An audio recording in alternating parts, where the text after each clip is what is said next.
Boruto, episode 67, Super Cho Cho Butterfly Mode. So, of course, I'm a week behind on this episode. I know the newest episode came out today. I was just behind. I just didn't have the chance to watch it. And then when I did, I was just like, I was so uninterested in seeing this episode because I'm like, after, of course, the super epic episode and then having the sort of, the lower paced episode, 2 weeks ago, I was like, okay, we're going straight into fillers. And I'm just like, it makes me not care as much, especially with me not doing my reviews nearly as much as I used to. It would be a bigger deal, but now it's just like, it just makes me not want to do it at all. And I'm like, it's just crappy who cares filler episode. Fortunately, this was one of those fillers that I was pleasantly surprised by, mostly because it was a good comedy episode. Like, it was actually super funny to me. I was laughing throughout the episode. There are a lot of little moments here and there. Cho Cho, of course, totally switching up her personality, being around the cute actor dude. One of my favorite scenes, honestly, was with Shikada and Inojin when the guy like smiled at him and he walks away and they're just like, I don't care for his smile, and that just made me laugh really hard because I was like, they just don't care. It's nothing to them, but I just thought that was really funny. But all in all, that was a fun episode. I was like, all right, this actually made me laugh. It was cool to see Cho Cho actually do the butterfly mode because the main thing for me was I thought that was like the point was she had to kind of learn how to do it. And then it was like, no, she knew how to do it. She was paying attention in the beginning of the episode when Choji does it. And they mentioned the fact that she doesn't have like full power. Like, she's actually not as strong, which is kind of funny because when they get to the end where she does the rebound and she's about to do partial expansion, and of course the actor looks at her and she's like, oh crap, and she makes herself skinny.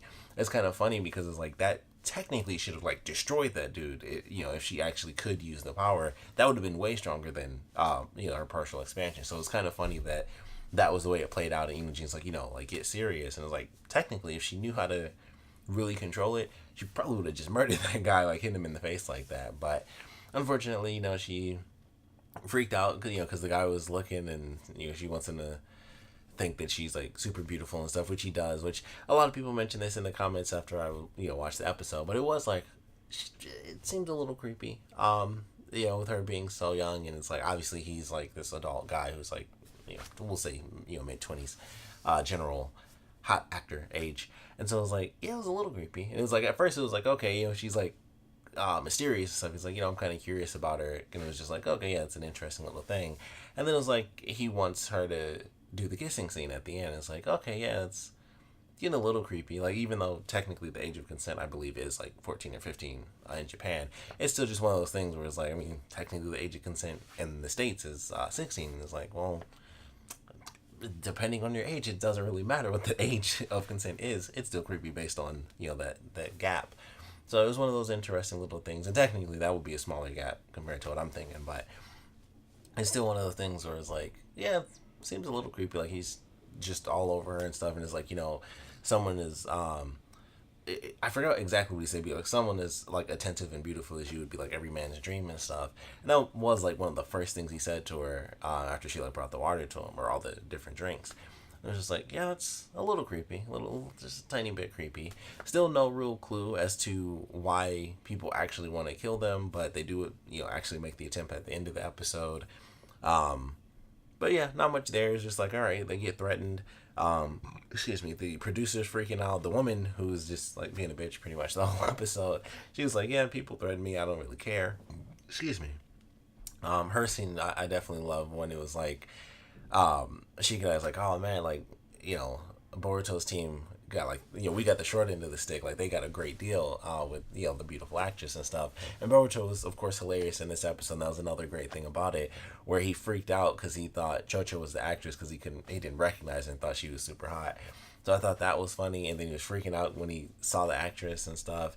And so she's just like, telling Sada, like, move the fan faster. And it's like, give me some water. And he's just freaking out and shaking because it's like, she's so beautiful. And he's just like, I don't want to screw this up. So I thought it was super funny with them.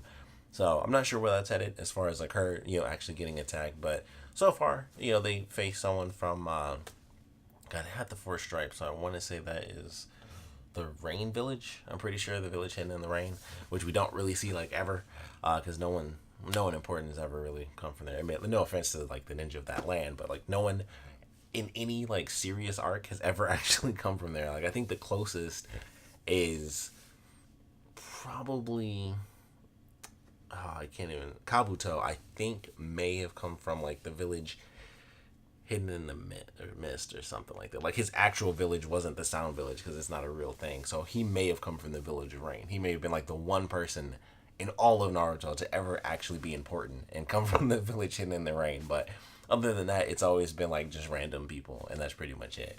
I was like, okay, I thought that was interesting. Simple design, mask, cloak, villain. Like that was really, and I think he was even bald. It was like pretty classic villain look right there. But I'm excited to see where they go with that and how things kind of change up going into this next episode. I assume there's going to be a third episode, which is like the only reason I didn't do this episode and the next episode just as one review. So hopefully I'm right about that and they actually do 3 separate parts, because otherwise I would have just done it as like, one big review for a single hour-long story, since I'm already behind. But I actually enjoyed the episode. Hopefully the next one is just as funny, or if it's less funny, then maybe they'll throw in more action, because there really was no action until like the very end. So either way, I'm looking forward to it. I do hope that I would prefer comedy, admittedly, because Cho Cho is that funny character, but they can do some cool action with her as well, like which they of course showed during the Chunin exam. But now we get to see outside of like a nice strict setting. It's just like anything goes. Plus, of course, she has her teammates, and then I'm sure at some point there's going to be multiple people attacking both the actors, so we'll have Team 10 and Team 7, like joining together. So looking forward to that if it does end up happening in the next episode. But of course, we'll love to know what you guys thought about this one, so please comment below. Let me know your favorite parts about it, your least favorite parts about it. And of course, with this focus being on Cho Cho and, her pandering for this guy and her wanting this guy to, give her attention, how do you want to see this arc kind of play out? Like I said, I assume it's going to be 3 episodes, so it could be ended in the next one. You guys already know how it plays out, but I would love to know how you guys think that's going to play out, with her like fawning over this guy and him sort of creepily fawning over her as well. So I'd love to know how you guys want this to play out, and also how you think it'll play out. And of course, like I said, I definitely want to know what you guys thought about this episode in general, so please comment below, let me know. And of course, thanks for watching.